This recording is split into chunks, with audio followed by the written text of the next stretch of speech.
Welcome to YouTube blog. ನನ್ನ blog ನೋಡೋರು ಎಲ್ಲರೂ ಸಬ್ಸ್ಕ್ರೈಬ್ ಆಗ್ರಿ. ಇವತ್ತಿನ ಊಟ ಏನಪ್ಪ ಅಂದರೆ ತಿಂಡಿ ಅವರೆಕಾಳು ಪಲಾವು. ಅವರೆಕಾಳು ಬೆಳ್ಳುಳ್ಳಿ ಹಾಗೆ ಕೊತ್ತಂಬರಿ ಸೊಪ್ಪು ತೊಳೆದು ಇಟ್ಕೊಂಡು, ಹಾಗೆ ಈರುಳ್ಳಿ, ಟೊಮೊಟೊ, ಹಸಿಮೆಣಸಿಕಾಯಿ ಹಾಗೆ ಬೆಳ್ಳುಳ್ಳಿ. ಈ ಕಡೆ ಸೈಡಲ್ಲಿ ಪಾಲಕ್ ಸೊಪ್ಪು ತೊಳೆದು ಚಿಕ್ಕದಾಗಿ ಹೆಚ್ಚಿಟ್ಕೊಂಡಿನಿ. ಹಾಗೆ ಕ್ಯಾರೆಟು, ಬೀನ್ಸು, ಬೀಟ್ರೋಟು, ಆಲೂಗಡ್ಡೆ, ಸೀಮೆ ಬದನೆಕಾಯಿ ಇಷ್ಟನ್ನೆಲ್ಲ ಐಟಮು ರೆಡಿ ಮಾಡಿ ಇಟ್ಕೊಬೇಕು. ಆಮೇಲೆ ಒಂದು ಮಿಕ್ಸಿ ಜಾರ್ ತಗೊಂಡು, ಇದಕ್ಕೇನು ಜಾಸ್ತಿ ಖಾರ ಏನು ಅವಶ್ಯಕತೆ ಇಲ್ಲ. ಬೆಳ್ಳುಳ್ಳಿ ಹಾಗೆ ಶುಂಠಿ ಹಾಗೆ ಒಂದೆರಡು ಟೊಮೊಟೊ ಪೀಸ್ ಹಾಗೆ ಈರುಳ್ಳಿ ಹಾಗೆ ಕೊತ್ತಂಬರಿ ಸೊಪ್ಪು ಸ್ವಲ್ಪ ನೀರು ಹಾಕೊಂಡು ಗ್ರೈಂಡ್ ಮಾಡ್ಕೊಂಬಂದರೆ ಸಾಕು. ಕಾಯಿನ ಅವಶ್ಯಕತೆ ಇಲ್ಲ, ಚೆನ್ನಾಗಿರುತ್ತೆ ಇದು ಪಲಾವ್ ಈ ಥರ ಮಾಡಿದರೆ. ಹಾಗೆ ಗ್ರೈಂಡ್ ಮಾಡ್ಕೊಂಬಂದು ಒಂದು ಕುಕ್ಕರ್ ತಗೊಂಡಿನಿ. ಫಸ್ಟಿಗೆ ಅದಕ್ಕೆ ಎಣ್ಣೆ ಕಾಯೋಕ್ಕೆ ಬಿಡ್ತಾಯಿದ್ನಿ. ಎಣ್ಣೆ ಸ್ವಲ್ಪ ಜಾಸ್ತಿ ಹಾಕ್ರಿ, ಅವರೆಕಾಳು ಪಲಾವಲ್ಲ, ಹಾಗಾಗಿ ಚೆನ್ನಾಗಿರುತ್ತೆ. ಅವರೆಕಾಳು ಸೀಸನ್ ಇದ್ದಾಗ ಅವರೆಕಾಳು ಜಾಸ್ತಿ ಅಡುಗೆ ಮಾಡಿದರೆ ಚೆನ್ನಾಗಿ ಅಂತ ಅವರೆಕಾಳು ಸೀಸನ್ನಲ್ಲ, ಹಾಗೆ ಎಣ್ಣೆಗೆ ಸಾಸಿವೆ ಕರಿಬೇವು ಸೊಪ್ಪು ಹಾಕ್ಬಿಟ್ಟು ಒಂದು 5 ನಿಮಿಷ ಕಾಯಕ್ಕೆ ಬಿಡ್ತಾಯಿದ್ನಿ. ಕಾಯಕ್ಕೆ ಬಿಡ್ತಾಯಿದ್ನಿ. ಈಗ ಕಾಯಕ್ಕೆ ಬಿಟ್ಟಾದಮೇಲೆ ಹಾಗೆ ಸಣ್ಣದಾಗಿ ಹೆಚ್ಚಿರೋ ಹಸಿಮೆಣ್ಸಿಕಾಯಿ ಹಾಕ್ಕೊತಾ ಇದ್ನಿ. ಹಸಿಮೆಣ್ಸಿಕಾಯಿ ಚೆನ್ನಾಗಿ ಬೇಯಬೇಕು, ಅಲ್ಲೇ ತನಕ ಬೇಯಿಸಿ ಖಾರ ಎಲ್ಲ ಇದರಲ್ಲೇ ಬಿಟ್ಕೊಳೋದು. ಹಾಗಾಗಿ ಹಸಿಮೆಣ್ಸಿಕಾಯಿ ಚೆನ್ನಾಗಿ ಬೇಯೋಕ್ಕೆ ಬಿಡ್ತಾಯಿದ್ನಿ ಒಂದು 10 ನಿಮಿಷ. ಹಾಗೆ ಹಸಿಮೆಣ್ಸಿಕಾಯಿ ಎಲ್ಲ ಬೆಂದಾದಮೇಲೆ ಹಾಗೆ ಟೊಮೊಟೊ, ಈರುಳ್ಳಿ ಉದ್ದುದ್ದಾಗಿ ಹೆಚ್ಕೊಂಡಿನಿ. ಇವೆರಡು ಹಾಕ್ಬಿಟ್ಟು ಸಾಫ್ಟಾಗಿ ಬೇಯೋವರೆಗೂ ಬಿಡಬೇಕು.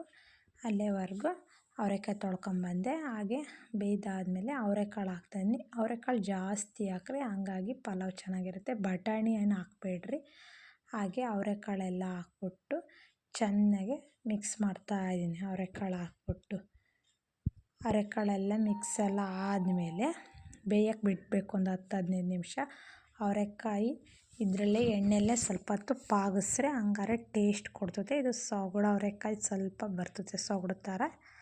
ಇವು ತಿಂಗಳವರೆ ಅಂತ, ಹಾಗಾಗಿ ಅವರೆಕಾಳೆಲ್ಲ ಬೇಯೋವರೆಗೂ ಒಂದು 10-15 ನಿಮಿಷ ಬಿಡಬೇಕು. ಆಮೇಲೆ ಅವರೆಕಾಳೆಲ್ಲ ಬೆಂದಾದಮೇಲೆ ನೋಡಿರಿ, ಈಗ ಒಂದು 10-15 ನಿಮಿಷ ಬಿಟ್ಟಿದ್ದೆ, ಅವರೆಕಾಳು ಬೇಯ್ತಾ ಇದೆ. ಬೆಂದಾದಮೇಲೆ ಅದಕ್ಕೆ ಪಾಲಕ್ ಸೊಪ್ಪು ಹಾಕ್ತಾಯಿದ್ನಿ. ಚಿಕ್ಕದಾಗಿ ಹೆಚ್ಕೊಂಡು ಪಾಲಕ್ ಸೊಪ್ಪು ಒಂದು ಸ್ವಲ್ಪ ಹಾಕಿದ್ರೆ ಟೇಸ್ಟ್ ಇರುತ್ತೆ, ಹಾಗಾಗಿ ಪಾಲಕ್ ಸೊಪ್ಪು ಯೂಸ್ ಮಾಡ್ತಾಯಿದ್ದೀನಿ. ಮಕ್ಕಳಿಗೂ ಒಳ್ಳೆಯದು, ಬುದ್ಧಿ ಚುರುಕು ಎಲ್ಲದಕ್ಕೂ ಒಳ್ಳೆಯದು ಅಂತ ಪಾಲಕ್ ಸೊಪ್ಪು ಹಾಕ್ತಾಯಿದ್ದೀನಿ. ಇದಕ್ಕೆ ಜಾಸ್ತಿ ಅಂತ ತರಕಾರಿ ಏನು ಬೇಡ, ಅವರೆಕಾಯಿನೇ ಜಾಸ್ತಿ ಹಾಕಿರ್ತೀವಲ್ಲ, ಹಾಗಾಗಿ ತರಕಾರಿಯೇ ಸ್ವಲ್ಪ ಲೈಟಾಗಿ ಹಾಕೊಳ್ರಿ, ಜಾಸ್ತಿ ಏನು ಬೇಡ. ಹಾಗೆ ಪಾಲಕ್ ಸೊಪ್ಪು ಹಾಕ್ಬಿಟ್ಟು ಚೆನ್ನಾಗಿ ಬೇಯಕ್ಕೆ ಬಿಡ್ತಾಯಿದ್ದೀನಿ ಒಂದು 10 ನಿಮಿಷ. ಹಾಗೆ ನೀರಂಶ ಎಲ್ಲ ಹೋಗ್ಬೇಕಲ್ಲ ಪಾಲಕ್ ಸೊಪ್ಪಲ್ಲಿ, ಅದಕ್ಕೆ ಒಂದು 10 ನಿಮಿಷ ಬೇಯಕ್ಕೆ ಬಿಡ್ತಾಯಿದ್ದೀನಿ. ನೋಡಿರಿ, ಈ ಥರ ಅವರೆಕಾಳು ಬೇಯಬೇಕು. ಸೊಪ್ಪು ಒಂದು ಸ್ವಲ್ಪ ಚೆನ್ನಾಗಿ ಮೆತ್ತಗೆ ಇದ್ರಾಗೆ ಬೆಂದರೆ ಚೆನ್ನಾಗಿರುತ್ತೆ. ಹಾಗಾಗಿ ಇದರಲ್ಲೇ ಒಂದು 10 ನಿಮಿಷ ಬೇಯಕ್ಕೆ ಬಿಡ್ತಾಯಿದ್ದೀನಿ ಅವರೆಕಾಳನ್ನ. ಹಾಗೆ ಪಾಲಕ್ ಸೊಪ್ಪು ಅವೆರಡು ಬೇಯಬೇಕು. ನೋಡಿರಿ, ಸೊಪ್ಪು ಒಂದು ಸ್ವಲ್ಪ ಎಷ್ಟು ಚೆನ್ನಾಗಿ ಬೇಯ್ತಾ ಇದೆ. ಈಗ ಅಲ್ಲೇ ತನಕ ಬಿಟ್ಟೀನಿ. ಈಗ ಸ್ವಲ್ಪ ಸೊಪ್ಪೆಲ್ಲ ಅವರೆಕಾಳೆಲ್ಲ ಬೆಂದಾಯ್ತು ನೋಡಿರಿ. ಈಗ ಇದಕ್ಕೆ ತರಕಾರಿಗಳ್ನೆಲ್ಲ ಹೆಚ್ಚಿಟ್ಕೊಂಡಿದ್ವಲ್ಲ, ಎಲ್ಲ ಥರ ತರಕಾರಿಗಳ್ನ ಹಾಕ್ತಾಯಿದ್ನಿ. ಬೀನ್ಸು, ಕ್ಯಾರೆಟು, ಬೀಟ್ರೋಟು, ಆಲೂಗಡ್ಡೆ, ಸೀಮೆ ಬದನೆಕಾಯಿ ಎಲ್ಲ ಹಾಕ್ಬಿಟ್ಟು ಚೆನ್ನಾಗಿ ಪಾಗಿಸ್ಬೇಕು. ಈಗ ಎಲ್ಲ ತರಕಾರಿಗಳ್ನೆಲ್ಲ ಹಾಕ್ದೆ. ತರಕಾರಿ ಏನು ಜಾಸ್ತಿ ಅವಶ್ಯಕತೆ ಇಲ್ಲ, ಅವರೆಕಾಯಿ ಜಾಸ್ತಿ ಹಾಕ್ರಿ, ಹಂಗಾಗಿ ಚೆನ್ನಾಗಿರುತ್ತೆ ಅವರೆಕಾಯಿ ಪಲಾವ್. ನೋಡಿರಿ, ಈ ಥರ ಹಾಕ್ಬಿಟ್ಟು ಎಲ್ಲ ಮಿಕ್ಸ್ ಮಾಡ್ತಾಯಿದ್ದೀನಿ. ಹಾಗೆ ಎಲ್ಲ ಮಿಕ್ಸ್ ಆದಮೇಲೆ ಒಂದು 10-15 ನಿಮಿಷ ಬೇಯಕ್ಕೆ ಬಿಡ್ತಾಯಿದ್ದೀನಿ. ತರಕಾರಿಗಳ್ನ ಇದ್ರಾಗೆ ಬೇಯಬೇಕು, ಒಗ್ಗರಣೆಗೆ ಬೆಂದಷ್ಟು ಟೇಸ್ಟ್. ಹಾಗೆ ಶುಂಠಿ, ಬೆಳ್ಳುಳ್ಳಿ, ಕೊತ್ತಂಬರಿ ಸೊಪ್ಪು ಹಾಗೆ ಒಂದು 2 ಪೀಸ್ ಟೊಮೊಟೊ, ಈರುಳ್ಳಿ, ಕೊತ್ತಂಬರಿ ಸೊಪ್ಪು ಹಾಕಿದ್ನಲ್ಲ, ಆ ಖಾರನ ಇದಕ್ಕೆ ಒಯ್ತಾಯಿದ್ದೆ. ಇದು ಚೆನ್ನಾಗಿ ಇದರಲ್ಲೇ ಬೇಯಬೇಕು, ಹಸಿ ಸ್ಮೆಲ್ ಎಲ್ಲ ಹೋಗೋವರೆಗೂ ಬೇಯಲಿ. ಅದು ಅಲ್ಲೇ ತನಕ ಬಿಟ್ಟೀನಿ. ಹಸಿ ಸ್ಮೆಲ್ ಎಲ್ಲ ಹೋದ್ಮೇಲೆ ಒಂದು 10 ನಿಮಿಷ ಗೂರಾಡಿ ರುಚಿಗೆ ತಕ್ಕಷ್ಟು ಉಪ್ಪು ಹಾಕಿದಾದಮೇಲೆ, ನಾನು ಕಲ್ಲುಪ್ಪು ನೀವು ನೋಡಿ ಹಾಕ್ಕೊಳ್ರಿ. ಹಾಗೆ ನಾನು 2 ಲೋಟ ಪಲಾವ್ ಮಾಡ್ತಾಯಿದ್ದೀನಿ. ಇದರಲ್ಲಿ ಹಾಗಾಗಿ ಅವರೆಕಾಳು ಪಲಾವು ನೋಡಿರಿ ಈಗೆಲ್ಲ ಬೇಯಕ್ಕೆ ಬಿಡ್ತಾಯಿದ್ದೀನಿ. ಹಾಗೆ ಸ್ವಲ್ಪ ಅರಿಶಿನ ಪುಡಿ ಹಾಕ್ತಾಯಿದ್ದೀನಿ. ಹಾಗೆ ಸ್ವಲ್ಪ ಖಾರದ ಪುಡಿ ಹಾಕ್ತಾಯಿದ್ದೀನಿ. ಖಾರದ ಪುಡಿ ಸ್ವಲ್ಪ ಹಾಕೊಂಡ್ರೆ ಶುಂಠಿಯಲ್ಲೂ ಖಾರ ಇರ್ತೈತೆ, ಹಾಗೆ ಹಸಿಮೆಣ್ಸಿನ್ಕಾಯಿ ಹಾಕಿರ್ತೀವಲ್ಲ ಅದರಲ್ಲೂ ಖಾರ ಇರ್ತೈತೆ. ಹಾಗಾಗಿ ಸ್ವಲ್ಪ ನೋಡಿ ಹಾಕ್ಕೊಳ್ರಿ. ಮೇಲೆ ಕೊತ್ತಂಬರಿ ಸೊಪ್ಪು ಬೇಡ. ಹಾಗೆ ಸ್ವಲ್ಪ ಗರಂ ಮಸಾಲೆ ಹಾಕ್ತಾಯಿದ್ದೀನಿ. ನಾನು ಚಕ್ಕೆ ಲವಂಗ ಏನೂ ಹಾಕೋಲ್ಲ, ಜಾಸ್ತಿ ಗರಂ ಮಸಾಲೆ ಯೂಸ್ ಮಾಡೋದು. ಸಣ್ಣ ಹುಡುಗರು ಇದ್ದಾವಲ್ಲ, ಹಾಗಾಗಿ ಗೊತ್ತಾಗಲ್ಲ ನಮ್ಮ ಹುಡುಗರಿಗೆ ಅಂತ. ಹಾಗೆ ಸೊಪ್ಪು ತರಕಾರಿ ಅವರೆಕಾಳೆಲ್ಲ ಒಂದು 10 ನಿಮಿಷ ಬೇಯಕ್ಕೆ ಬಿಡ್ತಾಯಿದ್ದೀನಿ. ಹಾಗೆ ನಾನು 2 ಲೋಟ ಪಲಾವ್ ಮಾಡ್ತಾಯಿದ್ದೀನಿ. ಹಾಗಾಗಿ ಮುಂಚೆನೇ 4 ಲೋಟ ನೀರು ಹಾಕ್ತಾಯಿದ್ದೀನಿ.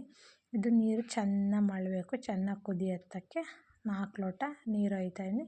2 ಲೋಟ ಅಕ್ಕಿನ ನೆನೆಸಿಟ್ಟಿನಿ, ಒಂದು 10-15 ನಿಮಿಷ ನೆನಿಬೇಕದು ಅಕ್ಕಿ, ಹಂಗಾರೆ ಪಲಾವು ಚೆನ್ನಾಗಿ ಬರ್ತದೆ. ಹಾಗಾಗಿ 4 ಲೋಟ ನೀರೆಲ್ಲ ಹಾಕಿದಾದ್ಮೇಲೆ ಮಿಕ್ಸ್ ಮಾಡ್ತಾಯಿದ್ದೀನಿ. ಎಲ್ಲ ಅದನ್ನೂ ಮಿಕ್ಸ್ ಎಲ್ಲ ಆದಮೇಲೆ ಸ್ವಲ್ಪ ಲಾಸ್ಟಿಗೆ ಸ್ವಲ್ಪ ತುಪ್ಪ ಹಾಕ್ರಿ. ತುಪ್ಪ ಹಾಕಿದ್ರೆ ಟೇಸ್ಟ್ ಇರುತ್ತೆ, ಮತ್ತು ಅಗಳು ಅಂಟಲ್ಲ, ಉದುದ್ರಾಗಿರ್ತದೆ ಪಲಾವು. ಹಾಗಾಗಿ ಸ್ವಲ್ಪ ಲಾಸ್ಟಿಗೆ ಒಂದು ಸ್ಪೂನಷ್ಟು ತುಪ್ಪ ಹಾಕ್ತಾಯಿದ್ದೀನಿ. ಇದು ಮನೆಯಲ್ಲೇ ಕಾಸಿರೋ ತುಪ್ಪ. ಈಗ ತುಪ್ಪ ಎಲ್ಲ ಹಾಕ್ಬಿಟ್ಟು ಮಿಕ್ಸ್ ಮಾಡಿ ಕುದಿಯೋತ್ತಕ್ಕೆ ಒಂದು 10 ನಿಮಿಷ ಚೌಟ ಇಟ್ಬಿಟ್ಟೆ ಕುಕ್ಕರ್ ಬಾಯಿ ಮುಚ್ಚಿರಿ. ಹಾಗಾಗಿ ಬೆಂದೋಗುತ್ತೆ. ನೋಡಿರಿ ಈಗೆಲ್ಲ ಬೆಂದೋಯ್ತು. 2 ಲೋಟ ಅಕ್ಕಿಗೆ 4 ಲೋಟ ನೀರು ಮುಂಚೆನೇ ಒಯ್ದಿದ್ದೆ. ಈಗ ಬೇಯೋ ಟೈಮ್ನಾಗೆ 2 ಲೋಟ ಅಕ್ಕಿ ಹಾಕ್ತಾಯಿದ್ದೀನಿ. ಅಕ್ಕಿನ 10 ನಿಮಿಷ ನೆನೆಹಾಕಿದ್ರೆ ಪಲಾವು ಚೆನ್ನಾಗಿರುತ್ತೆ, ಟೇಸ್ಟಾಗೂ ಇರ್ತದೆ. ಹಾಗೆ ಉದುದ್ರಾಗಿರ್ತದೆ. ಉದುದ್ರಾಗಬೇಕು ಅಂದರೆ ಒಬ್ಬೊಬ್ಬರು ಹಾಲು ಒಯ್ತಾರೆ, ಒಂದು ಸ್ಪೂನ್ ಹಾಲು ಒಯ್ತಾರೆ, ಇಲ್ಲಾಂದರೆ ಒಂದು ಸ್ಪೂನ್ ತುಪ್ಪ ಹಾಕಿರೋ ಉದುದ್ರಾಗುತ್ತೆ ಪಲಾವು. ಹಾಗಾಗಿ ನಾನು ಜಾಸ್ತಿ ತುಪ್ಪನೇ ಹಾಕೋದು, ಹಾಲೇನು ಯೂಸ್ ಮಾಡಲ್ಲ. ಹಾಗೆ ಇದನ್ನೆಲ್ಲ ನೀರೆಲ್ಲ ಹಾಕಿ ಅಕ್ಕಿ ಎಲ್ಲ ಹಾಕ್ಬಿಟ್ಟು ಗೂರಾಡ್ತಾಯಿದ್ದೀನಿ. ಈಗ ಉಪ್ಪು ಖಾರ ನೋಡ್ತಾಯಿದ್ದೀನಿ ಕರೆಕ್ಟ್ ಐತಾ ಇಲ್ವಾ ಅಂತ. ನಮ್ಮ ಮನೇಲಿ ಸ್ವಲ್ಪ ಖಾರ ಕಮ್ಮಿನೇ ಮಾಡೋದು. ಹಾಗಾಗಿ 2 ವಿಷಲ್ ಹೊಡೆಸ್ಕೊಂಡ್ರೆ ಅವರೆಕಾಳು ಪಲಾವು ರೆಡಿ ಆಯಿತು. ಹಾಗೆ 2 ವಿಷಲ್ ಆಗಬೇಕು. ಅವರೆಕಾಳು 2 ವಿಷಲ್ ಪಲಾವ್ ಹೊಡೆಸ್ಕೊಂಡಿದ್ದೀನಿ. ಪಲಾವ್ ಯಾವ ಥರ ಇದೆ ಅಂತ ನೋಡಂಬನ್ನಿ. ನೋಡಿರಿ ಎಷ್ಟು ಚೆನ್ನಾಗಿ ಉದುದ್ರಾಗಿ ಇದೆ ಅವರೆಕಾಳು ಪಲಾವು. ಹಾಗೆ ಇದನ್ನು ಒಂದು ದೊಡ್ಡ ಪಾತ್ರೆಯಲ್ಲಿ ಹಾಕಿ ಮಿಕ್ಸ್ ಮಾಡ್ತಾಯಿದ್ದೀನಿ. ಹಿಂಗೆ ಉದುದ್ರಾಗಿದೆ ನೋಡಿರಿ. ಹಾಗೆ ಪಲಾವು, ಇದಕ್ಕೆ ಮೊಸರು ಬಜ್ಜಿ ಇದ್ದರೆ ಚೆನ್ನಾಗಿರುತ್ತೆ. ಎಲ್ಲರೂ ಸಬ್ಸ್ಕ್ರೈಬ್ ಆಗಿರಿ, ಶೇರ್ ಮಾಡಿರಿ. ಎಲ್ಲರಿಗೂ ಧನ್ಯವಾದಗಳು.